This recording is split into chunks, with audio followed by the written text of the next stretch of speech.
We're live. Yes, that's right. And yeah, all right. So I won't be alone for long. Jacob is in theory going to join me, but his parents' internet is the equivalent of non-existent. So welcome to Composer Talk, May 16th, 2018, and the camera is at a different. Oh, he has just finally logged in. Wow, it took long enough. It's not going to support video. Like I can tell. I know in my soul it will not support video. Hang on. Yeah, no, don't send video. If you send video, your thing will collapse. I think it's okay. I if you want to try, go for it. Here I am. Yeah. That is less than pixelated. It's useless. Okay. Your I don't face even is want video useless. today. Yeah, no video. We'll have me on audio. Since we apologize. Are we live? Yes, we are live. I was just explaining that your parents have the equivalent of no internet. Yes. It's ridiculous, guys. I'm plugged directly into our router, and it took 10 minutes for Discord to install updates, and like 1 minute for just a regular Facebook page to load. So, yeah, things will be better when I'm back in Norman. But he just likes jumping ship every chance he gets. Unfortunately, Anyways. I'm going to be gone for 2 weeks. I'm going to be in Indiana at St. Mary's College in July. Who knows where the internet will probably be awful there. There's sessions at 1:30 during that thing. You know that, right? What? You have 1:30 sessions during that. Oh. Yeah. Well, then did you not look at the have schedule? A guest star. Did you not look at the schedule? Yes. You didn't look at the schedule, did you? Well, no, I was going to look at it at some point. Like I'm not just gonna, not look at it ever. But like right now, what I need to know is when I'm gonna be there. How much it costs, such and such. The schedule I can look at my leisure. And we just started summer break, so I'm in relaxation mode at the moment.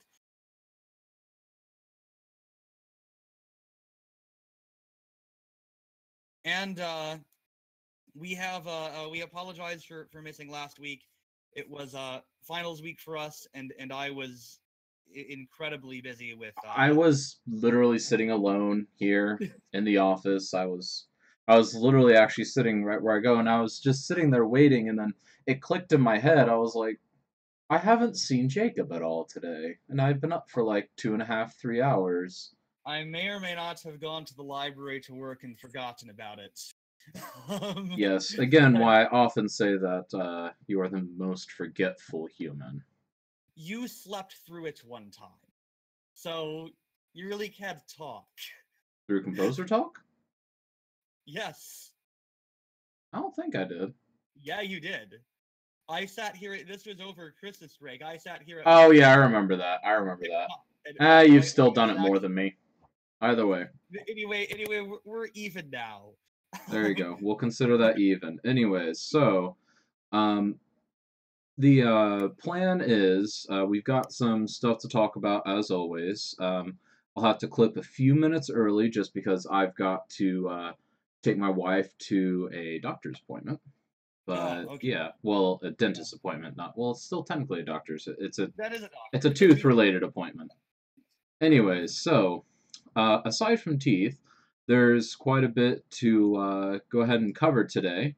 So let's go ahead and just dive right in. The first thing here, guitarist slash composer Glenn Branca died at 69.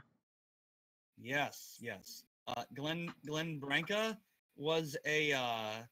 I actually didn't know who this is, which is kind of surprising given that he's kind of up my alley. Glenn Branca was like a punk rock guitarist who at some point decided to explore. He kind of went into the minimalism realm, and he's written symphonies as well as works for rock instrumentation.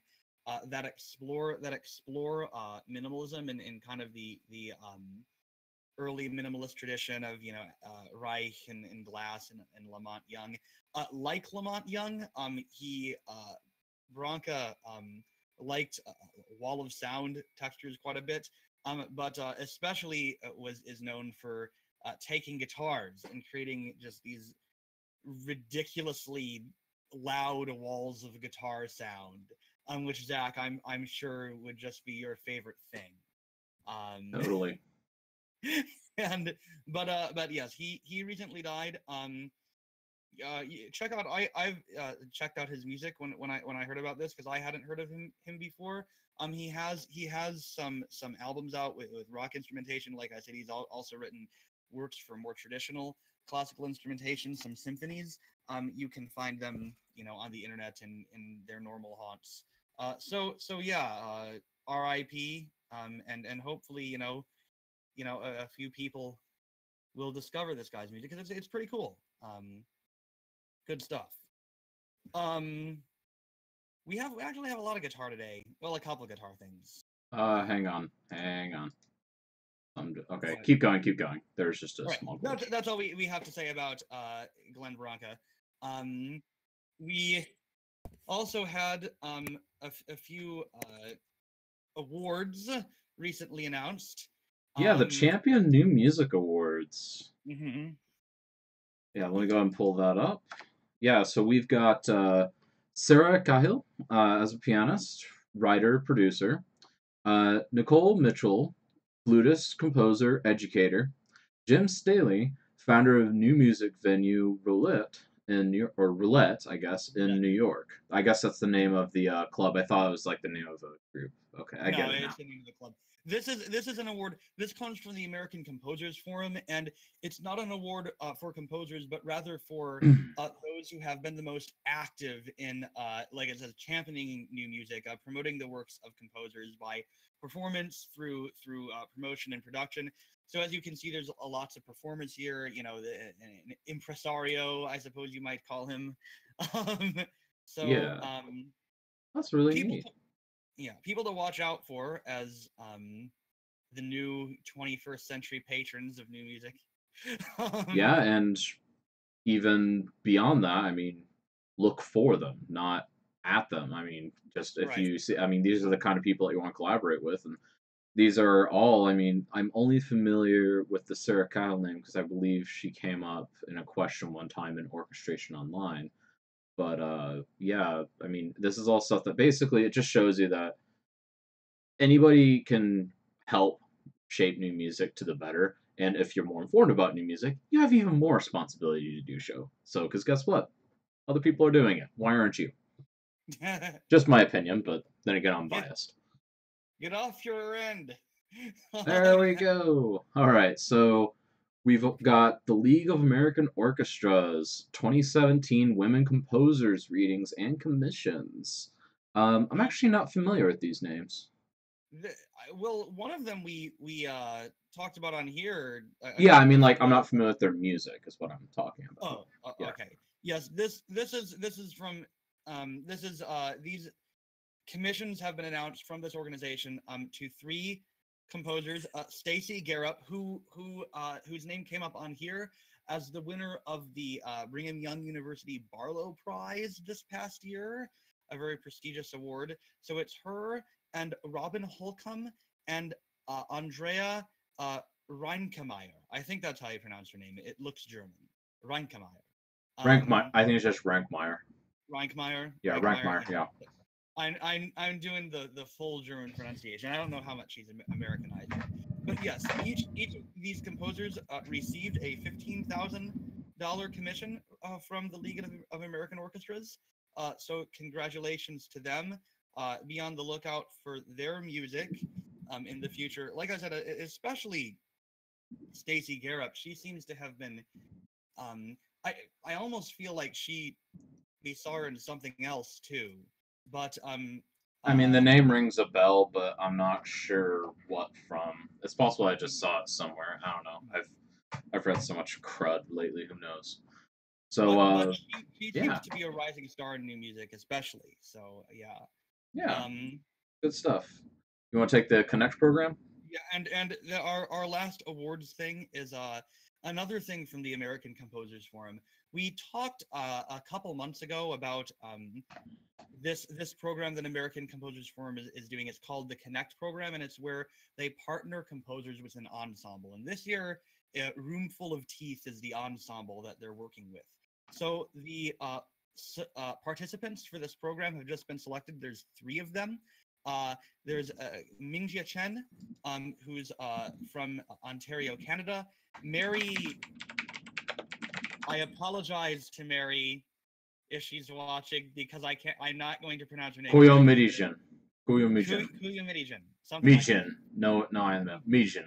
Yeah. She's from Brooklyn, and Peter S. Shin, who's from Kansas City, Missouri. Um, and each of them will receive a $7,500 commission and will be working with Roomful of Teeth over the next year and a half to collaborate on new works for the ensemble. So, yeah, again, congratulations to all these composers, and we look forward to seeing what they do with this and what they do next. Nice. Well, so on the new music watch, we've got from New Focus Recordings, Through Which the Past Shines, with the conventional dot dot dot on either side whenever you're doing a clever phrase like that. Works by Niels Vigeland and Reiko Futing for guitar, cello, and piano. It's available on Bandcamp. Guitar, I'm assuming you're familiar with this?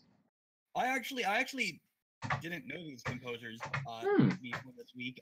New Focus Recordings is a great record company. We talked about them a couple weeks ago when we mentioned the new CD Motherland from the Quince Vocal Ensemble that also came through the New Focus record company. New Focus puts out new music recordings on a regular basis, like every 2 weeks or so. And if you go to their website or to their Bandcamp page where all their music is available for download, you can find like up to 6 new releases that are scheduled for pre-release that you can pre-order and that you can see are upcoming. So we'll continue to talk about stuff that comes from this record company in the future because it's relevant in new music. But just if you're interested in new music, which you probably are if you're listening to or watching this video cast, then check out New Focus Recordings. Lots of great stuff coming from there. But yeah, this has works for solo guitar, works for guitar and cello, and then a couple pieces for the whole trio. I got the chance to listen to a couple of the tracks on here. It's pretty cool. So check that out. Of course, I'm biased because I play guitar. Right. That's anything that has it. And Zach is biased against guitar. Yeah. So Hey, some people don't like piccolo. I don't like guitar. Yeah. Anyways. But yes. So we also have the Kronos Quartet. Clouded Yellow, works by Michael Gordon, available from Bang on a Can, and well, that's significant. I mean, it's Kronos Quartet. This is a collected CD of several works. I think 4 pieces that were written by Michael Gordon for the ensemble over the years. For those who may not know Michael Gordon, he's a very important composer, part of the Bang on a Can collective with composers Julia Wolf and David Lang. These 3 composers are extremely important names in that they've carried the minimalist tradition through to the 21st century and done some very creative things with it. And yeah, so check this out. And of course, the Kronos Quartet is a fantastic ensemble. Oh yeah, probably one of the best string quartets in the world. At least the best heavily publicized one. There's a lot of excellent ones that just receive no publicity. Well, so I mean.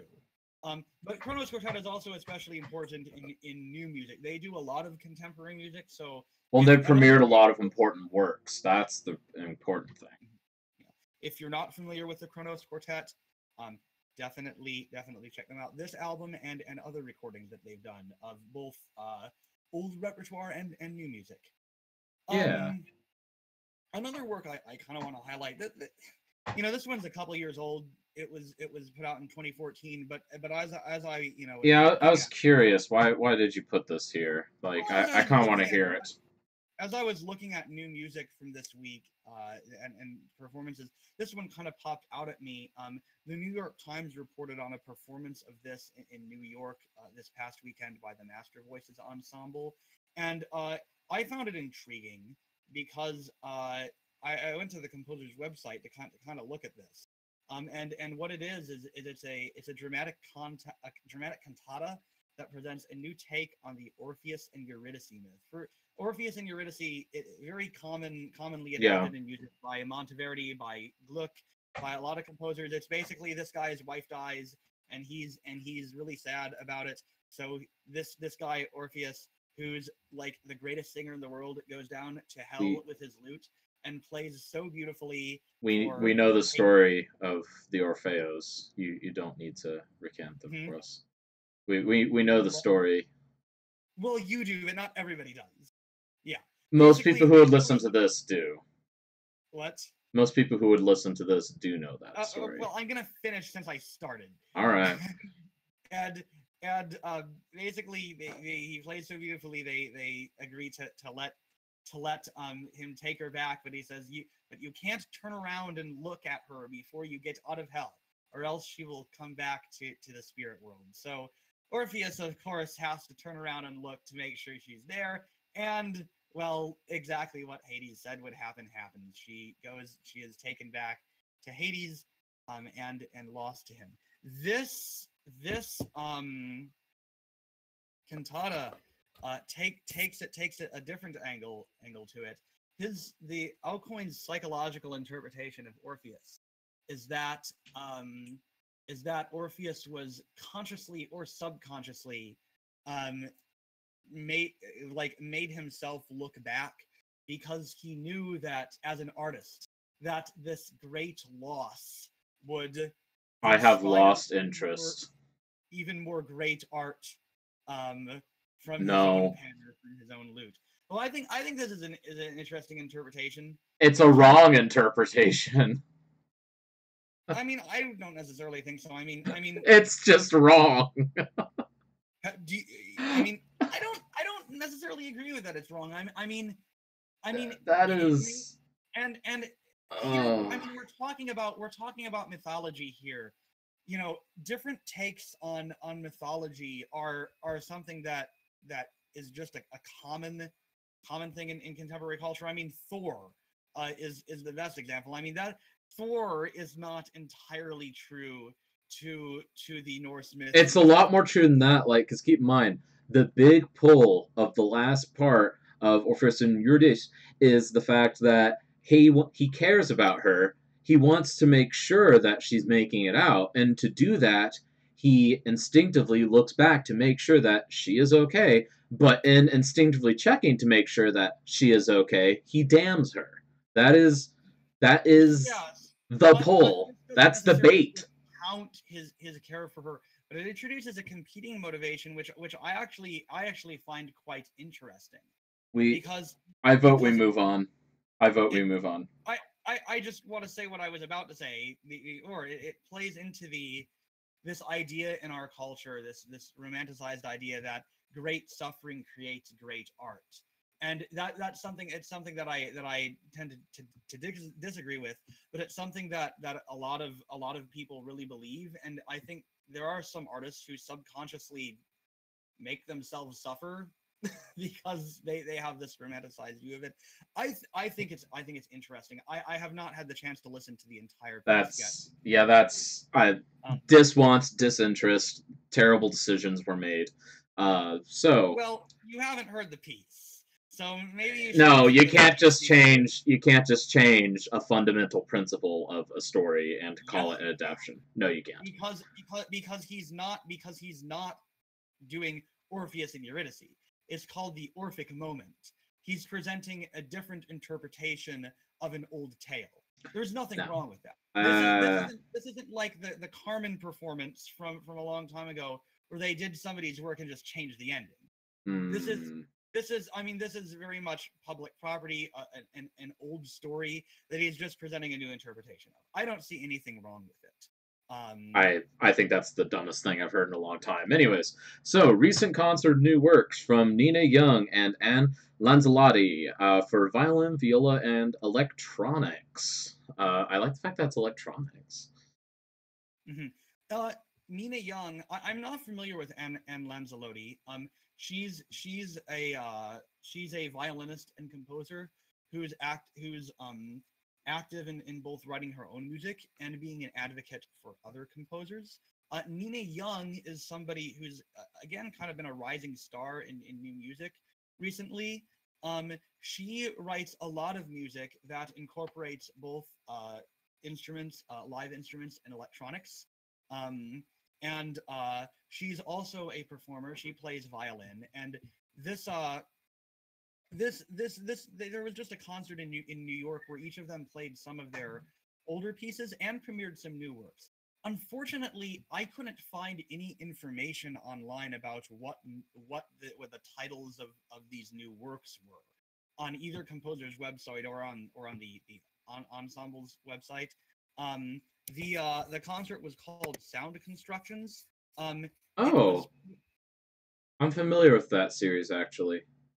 And it was put on by the Metropolis Ensemble. Yeah, I'm actually familiar with that. Yeah, I wish you had told me, but dude, I would have been able to find that. Yeah, they actually have a SoundCloud page.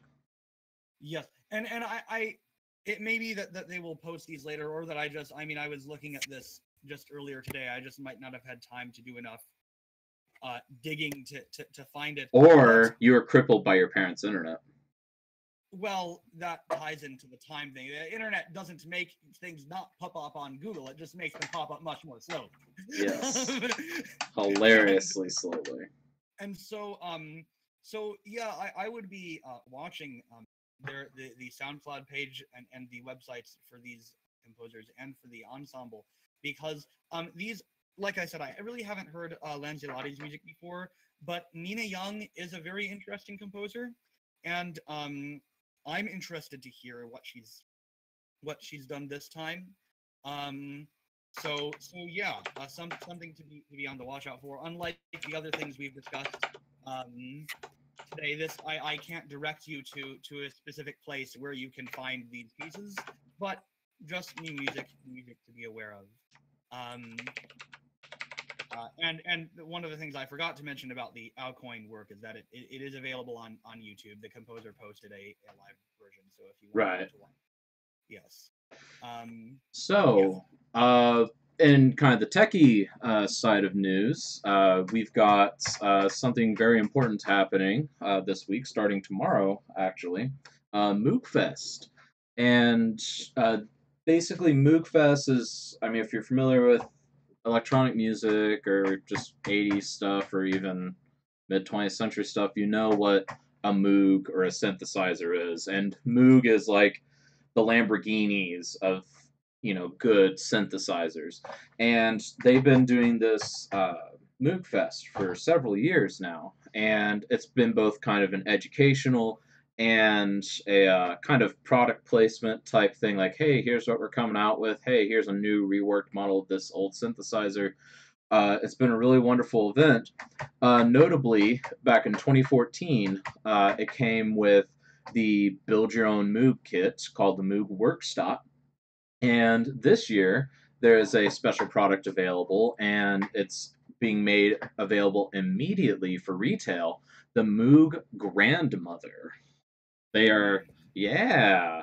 So let me go ahead and just flip on over to that. So kind of below me-ish down here, you can see it, and it's like $800, but compared to how much these things used to cost, that's like nothing.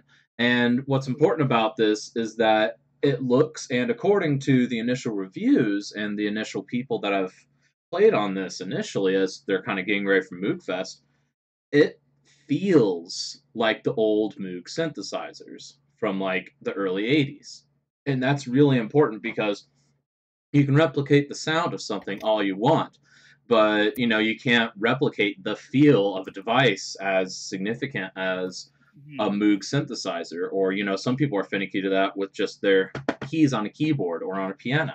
I mean, if it's a different feel, then it's not going to be the same. And this apparently gives you that old feeling. Like they did a very good job of recapturing it, and it's got all the controls that a lot of their leading synthesizers had. And I think this is really awesome because A, I like electronic music, B, I like cool tech. So it's just kind of like, yay, it's both. I enjoy it. Anyways, so that's been wonderful. And then this is a bit belated since we didn't chat last week, but a congratulations to Jacob, myself, our colleague Nikki Anderson, Tulsa, Oklahoma composer Steven Eiler, and that's about it on good premieres and or repeat performances at the New Century Improv Ensemble spring Also, concert our event. colleague Chelsea Williamson. Also, Chelsea, I knew I forgot one. Chelsea Williamson as well. Yeah, we all had great pieces being played. It was really fun. And also, just from a, kind of, I guess, weird music thing, it was very significant because we performed Lamont Young's Compositions 1960. And I've actually already talked about that a little bit. But basically, I got to feed a piano on stage, and I was paid. It's great. I can officially say I've been paid to beat a piano on stage. So that's really fun. We did some very interesting pieces by Lamont Young, including a piece where we fed the piano. One where we tried to open the lid of the piano without making any noise, and one in which we played a B and an F sharp for a long time, as Lamont Young specified. So for us, I think a long time was about 5 minutes, 6 minutes. I don't remember. It was a little over 5 minutes. I do want to next year, though. I've got different plans for the piece, but I want to take that same piece, Lamont Young number 7, and I actually want to do a full 45 minutes of it. Like just 45 minutes in Pittman or something, and just, you hear that drone. It's B3 and F sharp 4. And it just creates a really odd sense of self. And I will say, Jacob had a very hard time not laughing during the piano piece, and I'm offended by that. It was so fun. It's not the piece itself that's funny. For those of you who may not know what we're talking about, the piece Lamont Young wrote is basically you walk up to the piano, you walk on stage, and you present the piano with a bale of hay and a bucket of water. And then you sit down and wait for the piano to eat, or if the piano decide not to eat. And when the piano has eaten or decided not to, you take the remaining hay and water off stage. So we did this, and just sitting there thinking about how all the freshmen and non-music majors in the audience must be taking this was a very amusing experience. I think it was moving. I will tell you this. I kept telling myself, little further, just a little further every time. Like, I was just like, how far can I push this? And then it finally reached kind of what I consider to be a critical mass in which the audience was completely dead silent. No shuffling, no, moving their hands. Nobody was getting anything out of their pockets. And at that point, I was like, we have reached that moment. And so it was such a weird piece. It is, but I think it's a very moving piece. I think it forces you to rethink what music is, and it also forces you to rethink. I think the true narrative of it is, well, okay, we think so highly of the piano. We've always treated it as like the epicenter of great music. It's not doing anything, is it? It's just sitting there. And there's a weird thread that I've kind of seen it, and I mean, at some point, maybe this summer, I'll take some time to explore it a little more. Where in music and poetry, the piano has sometimes like traditionally been treated as like a living creature. There's a piece by Barber, and I don't remember who the poet is. It's a song, but the poetry that he set talks about like a flock of pianos grazing out out to the field. And it's just kind of weird thread of the piano is like this beast. And I find it fascinating, and this Lamont Young thing plays into that. And it's something I don't know, if you let us know if you know anything about this, because it's this thread that I've kind of noticed that I never really had time to explore fully. So any collaboration in chasing this rabbit hole, going down this rabbit hole would be appreciated. Agreed. Send us a message or something. Yeah. Yeah, I mean, it is a wonderful thread, and I do plan doing more of that in the future. And there will be more surprises next year, because next year I can do all this stuff and I literally can't be fired. So it's gonna be wonderful next year. We're still gonna focus on improvisatory music with delving a little bit into experimental, but it's gonna get really awesome. I've got some really awesome submissions on the call for scores that I just cannot wait to introduce to everyone. So anyways... Yeah, and one thing I want to do, just while we're here, yeah, either as part of the ensemble or as just something with some composers and performers who might be interested, is do a 24-hour marathon performance in C. I think that would be really cool, and it's probably something that I'll regret. I mean, you'd need 20 people. Yeah, at least at about 3 a.m. the night that we're doing it, I'll probably start to regret my life choices. But yeah, again, you need enough people that people could tag in and out. That's why I like my solution. I'm not going to reveal my solution, but my solution is perhaps the best solution to that, and you know what it is. And I think you'll agree, it's an amazing solution. It just requires a little bit of work. Like I don't see it as a solution to like what I'm talking about doing a marathon. I see it as a kind of its own thing. Like, yeah, I feel like it's kind of its own thing. It's not, we're not really talking about doing the same thing anymore, but it is a cool idea. It is still in C.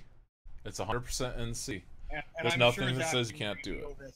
Reveal this to the public when the project is done, but I've got so many other projects to do, though. I've got to do the synchronisms thing. I've actually got to repolish randomization, because I submitted a paper and someone likes it, so I have to finish that thing. And I have to redo my polyphonate lecture. I've got so many things to do in the next few weeks. It might be a couple of years, but we play the long game around here. So no, it'll be next year, because I only have this ensemble for sure next year, so I'm taking advantage of it. Anyway, so moving on. That's basically it for tech related stuff. There was one funny bit though. In the Orchestration Online group, someone mentioned, this is on Facebook, by the way. For any that are in there, it's mostly serious, but I mean, we have jokes in there. And somebody posted a picture of like a shattered violin, and he's like, "So, I'm a violinist, and I know that this sounds crazy, but I'm writing for my first orchestral piece a viola concerto as a violinist." And he's like, "Are there any tips any of you have for tackling viola? I'm not used to writing for it, and as a violinist, I feel like I'm a little biased." And there's some thoughtful feedback, and about 8 lines down, there's just a very brutally honest answer. He's like, "Well, rewrite it for violin, because they can actually get someone to play it that's good." I thought that was so brutal, but oh, it was perfect. I loved it. I loved every second of that. So again, just another shameless plug for that Orchestration Online Facebook group. Wonderful page, wonderful YouTube channel, just good stuff all around. And for those wondering, the reason why it seems like everyone's looking at me from below, it's because I've moved things around in my office to where now my primary computer monitor is 42 inches, and I can't really mount my camera where it should go, because yeah, it would just kind of be in the middle of my screen. We'll have to get back chairs so that we can stare straight into the camera and be, No, I've got a different idea. I might just because I've got a couple spare booms lying around, I might just have a boom that I bring out for composer talk, because for like my live stream stuff that I do for gaming and all that, I have my camera on the right and it looks good. But I can't have you and I in the same shot coming from the right. Right. It just right. looks, I mean, either that or it'd be all me. Right or left. Yeah, right or left, whatever it is. Okay, so moving on. So there's two discussion topics. We can probably cover both of them. Neither of them are horrendously in depth. But the first one is one that Jacob has gone ahead and posed. You want to go ahead and pose the question? Yeah. I saw an article this week that talked about the rise of Patreon as an income source for artists. Patreon, probably most of you guys know what Patreon is, but it's basically like this website where it's crowdsourcing. It's crowdsourcing. Yeah, you please send me money. And a lot of artists, people on YouTube use this. People who run blogs use this to try to get a little extra cash. And of course, there have been a few people like, I mean, the big name that gets thrown around is Jordan Peterson, who's the controversial psychology professor from Canada, who has all these YouTube videos and makes like $80,000 a year from Patreon. But I kind of wanted to pose this question to Zach, because I've never really used Patreon. I mean, I know what it is, but it's not really part of my life. But Zach is more active besides this channel in doing stuff on YouTube. We've talked about before. He has his gaming channels where he does Minecraft and World of Warcraft stuff, and has subscribers and stuff. So I just kind of wanted to ask you what you thought about Patreon as a source of income, because a lot of people are using it nowadays. So I'll take you back to the dawn of time. So basically, the first time that things like Patreon really started hitting the online community was whenever modding became kind of a recognized, viable way to play a game. One of the biggest instances of such being either Skyrim or Minecraft, depending on the year you're looking at. And more recently, still probably Minecraft, I'd say. And basically, it can't be a mod if you pay for it, because then it violates terms of service of the original game designer. So the modders were like, okay, we'll go to this Patreon page which is normally used for like, okay, like help my son fight cancer, help my family afford a new roof, that kind of thing. And a lot of modders went to this, and it was successful because, hey, you don't have to pay for my mod, but if I get enough donations, I'll be able to do these critical updates for the mod. So it was kind of a backdoor donation-driven method to ensure that all these mod developers would get paid for all the money, not the money, but for all the time that they're investing, because some people would put in 20-30 hours a week into modding these games, because these mods are very elaborate. They're not just like, oh, I'm going to turn my sword pink. They're like, oh, we're going to take a generic world of Minecraft, we're going to add rocket fuel and space travel. I mean, that takes a lot of work, no matter who you ask. So basically, I think it kind of found a niche there. And then shortly after that, I think YouTube and Twitch and all that, all the people on there, because, I mean, that stuff started blowing up around the same time. There started to be issues with how much they got paid or didn't get paid. And so a common way for someone streaming on Twitch who did not have the ability to have subscribers yet because they weren't a partner would be to use Patreon. And that was kind of how it really got into the public eye with, oh, entertainers can use Patreon to their advantage at other similar crowdfunding sites. So fast forward to today, and it's still very prevalent for things like modding and, entertainment channels, YouTube, Twitch, all that stuff for the individual content creators.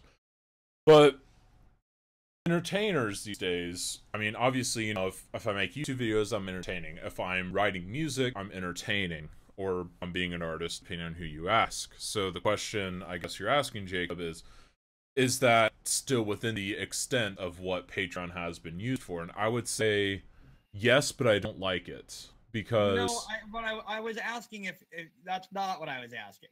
I was asking if you think it's a viable way to make income or at least... Sorry, yeah. As an artist. So, with that in mind, I mean, it's the same answer. What I said is the answer. I mean, it's yes, but I don't like it because it is a way to get a little bit of income. But two things: one, it's not guaranteed, and two, we shouldn't have to resort to crowdfunding for things like this. I mean, there are some outlandish things that have been crowdsourced on Patreon and like sites. I mean, there's a guy that got his college paid for. I kid you not. Like, a kid got his college paid for, like, 35 grand or something to go to a small regional college. And, I mean, it's a pretty legitimate degree, and he got it, but it's just like, why would people do that? Because, like, I can understand, oh, I like your content, I want more of it, and as an artist, I want to be able to provide that stuff that people want. But at the same point, relying on something like Patreon, that kind of just shows a lack of care in the industry, and it almost shows us throwing in the towel, is the way I see it.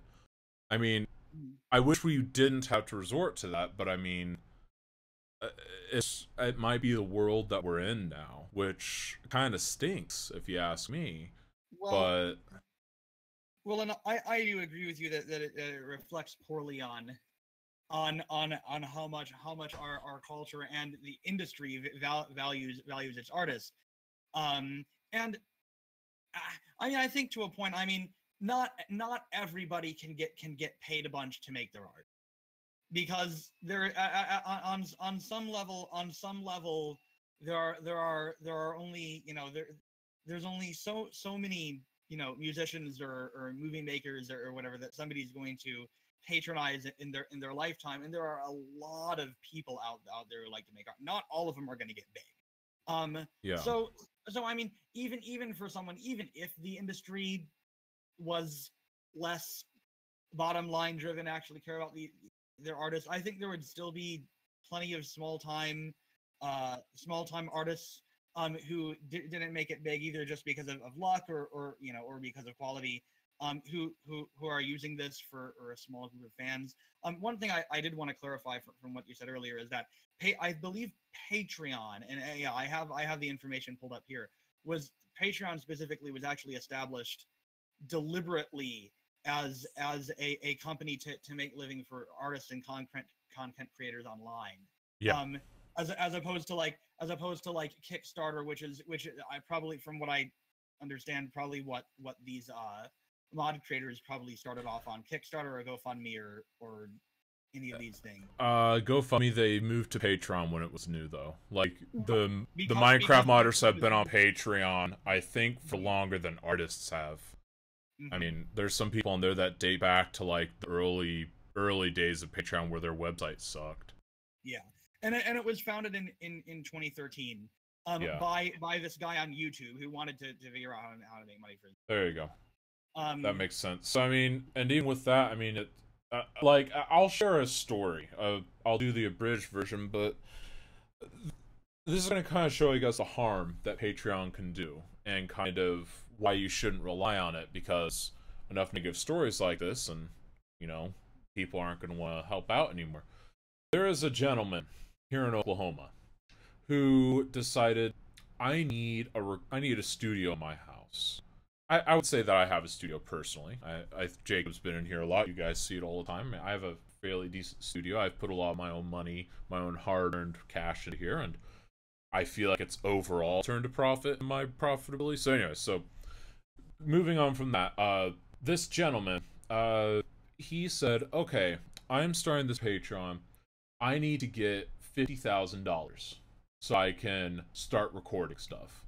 And it's just like, man, that is big for Patreon, man. Like, what are you doing? Like, so, you know, you dig in, and you find out that, okay, I want these, like, $850 microphones. I need these gold-plated XLR cables. I need an iMac that's, like, you know, $3,000, even though a PC would be a third of the price and faster. It's got all this bells and whistles. Like, it's a ridiculous studio that I would be very envious of. And his reward structure was part of what made this detrimental, because not only did he have ridiculous goals for himself, he thought that people should pay for him to have the absolute best equipment instead of starter stuff, If you donated $10, you got recognition on the CDs that he would make. Okay. If you donated like $25, you would get, okay, you'll get a signed copy of my CD. It's like, okay, that's still not doing much for me, Chief. And then you get up to like the $50 range. It's like, yeah, you'll be specially dedicated in this song. It's like, okay, that's weird, but still okay. And then like once you get to like the $100 range, it's like you'll get a free commission from me to write a song. It's like, this is like a really kind of jacked up reward structure. I mean, because the reward structures are there to kind of thank your customers and to kind of, I guess, show gratitude and to kind of be like, hey, thank you so much. I'm going to kick you back a little something. But that's not really what the artist was doing. This particular gentleman here in Oklahoma, he made a ridiculous pitch on Patreon.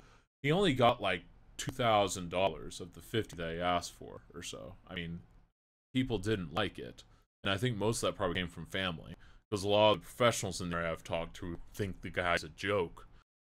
I mean, it's just ridiculous that he asked for that much. He was asking for an $850 microphone. He should have been asking for $30 to buy a 3-pack of these little tiny, Shure microphones that you can get. I mean, a 3-pack on Sweetwater for $30. And guess what? Perfectly fine for basic recordings.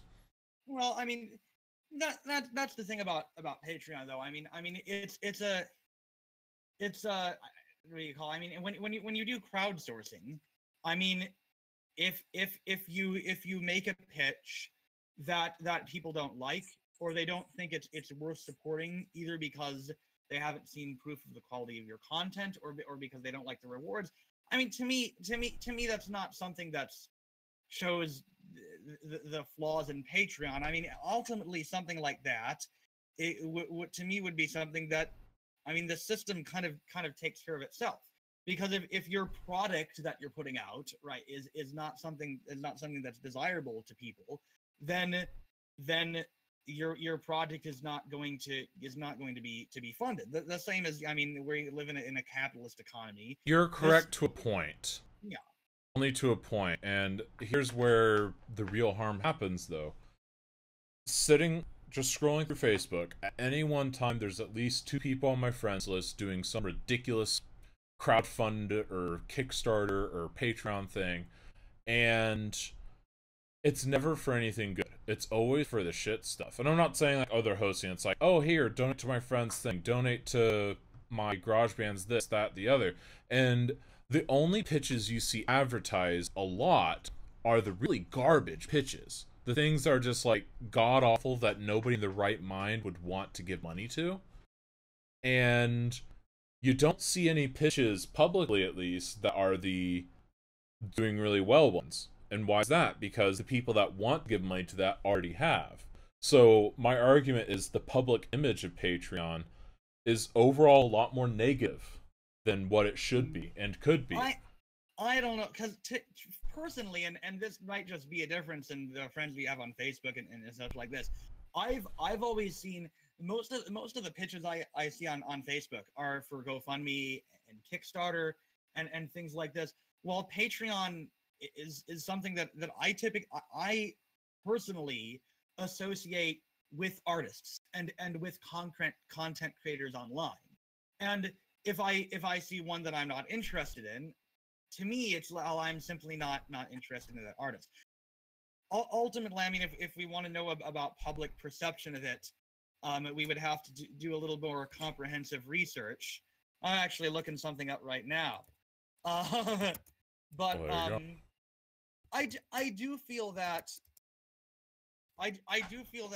Kickstarter has and GoFundMe have kind of a reputation for I want money, but to me, for something like Patreon, where it is mostly used by artists, to me at least it seems pretty legit. And if there's an artist that I don't like, right, then it's like, well, it's an artist I don't like, I'm not going to give him money. Well, and again, it's just, I mean, but I mean, we at least see that. I mean, there is a pretty variable perception. It's really easy to have a negative perception because I mean, think about it. Why would you advertise something that is already doing really well? Like if my gaming channel takes off tomorrow and I'm making, you know, $2,000 a month just for posting 3 Minecraft videos a week plus a World of Warcraft video. I mean, if I do that and enough people are doing that, why would I pollute my Facebook feed with that? Well, Because if my friends were going to donate money to my cause, they would have done it already. If I'm posting that to Facebook, at that point, that just shows desperation a lot. 'Cause it shows, oh, the common public doesn't care about me, but I'm going to pull at your heartstrings. You're my cousins, you're my aunts, you're my uncles, you're my friends, you're my classmates, you're my former instructor. Surely you'll show some pity on me. And that's kind of the way I see it. And maybe that's just because I'm a little more pessimistic about it. Maybe it's because I miss the old days of Patreon before all this kind of noise entered it. And one thing before we leave this topic, I was just looking at this, online. I think the main thing that, you know, if you're considering making a Patreon for yourself, it's like you said earlier. I don't think it's a bad thing to do, but don't depend on it. I just found a statistic from Bloomberg that talks about how people make money from Patreon, and the statistic that they cite is that most Patreon users earn less than $100 a month. So I think it's easy to see, you know, such and such person is making a bunch of money from Patreon. How hard can it be? Well, they're the minority. It's like the Twitch streamers that are able to take their families on vacation on a streamer's budget. People are like, oh, I can stream video games and do that, no problem. It's like, you're gonna be making like $20 a month, kid. You know, some people get lucky, you know, and only a few people can have that because there's only so much in the market. You know, it's well, yeah, it's just like you can only have so many, like I'll just say classical radio stations. There's all. Well, in Oklahoma, so this doesn't qualify, but most part of the country, you can only have so many country music stations until there's just no more market for it and someone suffers. It's supply and demand. Yeah. You know, yeah. So like, if you want more people, then you get them. Anyways, so back to the core topic. Getting to that dentist appointment. Yeah, I need to go ahead and head off to that. So next week we will talk about the rise of the video game composer. And yeah, it'll be good. So and hopefully more new music and other such things. So oh, there'll be things, and I'll probably have the camera in a slightly better place. But if not, then it's not too offensive. I'll be back on camera, and you'll actually see me. So will you? All right. Peace out, guys. All right. We appreciate your hate mail.